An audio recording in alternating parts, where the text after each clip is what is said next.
नमस्कार मित्रो, मी सोनेराव कारंबे. तारीख 12 जून 2025, वार गुरुवार, वेळ दुपारचे 1:30 झाले आणि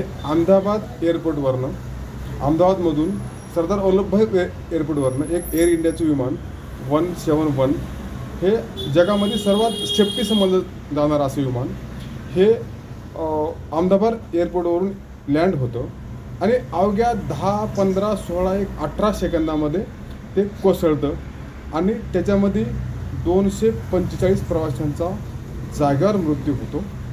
त्यातून एक प्रवासी वाचलेला आहे आणि ते विमान ज्या मेडिकल कॉलेजच्या वस्तीवर हॉस्टेलवर किंवा काय म्हणू आपण त्याला, ते कॅन्टीनवर पडतं. त्या कॅन्टीनमधले कर्मचारी आणि डॉक्टर होणारे विद्यार्थिनी या सर्व मला वाटतं काहीतरी 27चा आकडा आहे. ते 27 विद्यार्थी असं मिळून जवळपास वेगवेगळ्या मीडियाचा वेगवेगळा आकडा आहे. काही लोकांचं 296 आहे, काही लोकांचं 265 आहे. हे सर्व जे पॅसेंजर, क्रू मेंबर आणि मेसमधले मुलं असे मिळून जवळपास बरेच लोकांचं एवढा मोठा नरसंहार म्हणतो आहे किंवा एवढा मोठा जो ॲक्सिडेंट विमानाचा जो झाला तो अतिशय दुर्दैवी, अतिशय मनाला एकदम हेलावून टाकणारा आहे.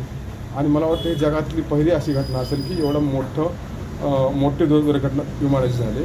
आणि त्या कंपनीचं एअर इंडियाचं जे विमान आहे, ज्या कंपनीचं विमान आहे ते काहीतरी 12-13 वर्षं विमान होतं वाटतं काहीतरी, आणि ते डबल इंजिनचं विमान आणि सर्वात सेफ्टी समजलं जाणारं विमान होतं. तरी देखील असा भयानक हादसा झाला आणि आमच्यातलेच काही परदेशातील नागरिक 57-58 आणि आमच्यातले काही पूर्ण नागरिक अशा सर्वांना आपला जीव गमावा लागला. तर मित्रांनो, खरोखरच माणसाचं काही खरं नसतं. आज आहे उद्या नाही आहे, किंवा कोण किती मोठा आहे, कोण किती लहान आहे, कोण किती पैशावाला आहे, कोण किती गरीब आहे, इथं काही नसतं. ज्यावेळेस आपली वेळ येते ना दादांना, तर त्यावेळेस आपलं तिथं काहीच चालत नाही, नियतीपुढं काहीच चालत नाही. आणखी एक चमत्कार सांगायचा झाला तर त्या 242 प्रवाशामध्ये एक प्रवासी वाचला आहे. म्हणजे हे कुठेतरी चमत्कार म्हणायला हवा. हे ईश्वराची एक काहीतरी वेगळा चमत्कार झाला आहे. कारण एवढा मोठं जे विमान मला वाटतं गुजरातच्या अहमदाबादवरून लंडनला जाणार होतं. मला वाटतं काहीतरी कमीत कमी 7 ते 8 तासाचा प्रवास होता आणि त्या विमानामध्ये पेट्रोल कमीत कमी 1,00,000 लिटर पेट्रोलचा अंदाज आहे. आणि ज्यावेळेस ते विमान कोसळलं तेव्हा इतका मोठा ब्लास्ट झाला, अक्षरशः सर्व पॅसेंजरच्या जळून राख झाली. ओळखण्याच्या पलीकडे काही तर मी म्हणतो पूर्ण जळले असतील, म्हणजे राखच उरले असेल. असे इतका भयानक हादसा आपल्या भारतामध्ये काल 12 तारखेला दुपारी 1:38 झाला. त्याबद्दल अतिशय दुःख व्यक्त करावं वाटतं आणि गेलेल्या आमच्या सर्व बांधवांना भावपूर्ण श्रद्धांजली द्यावीशी वाटते.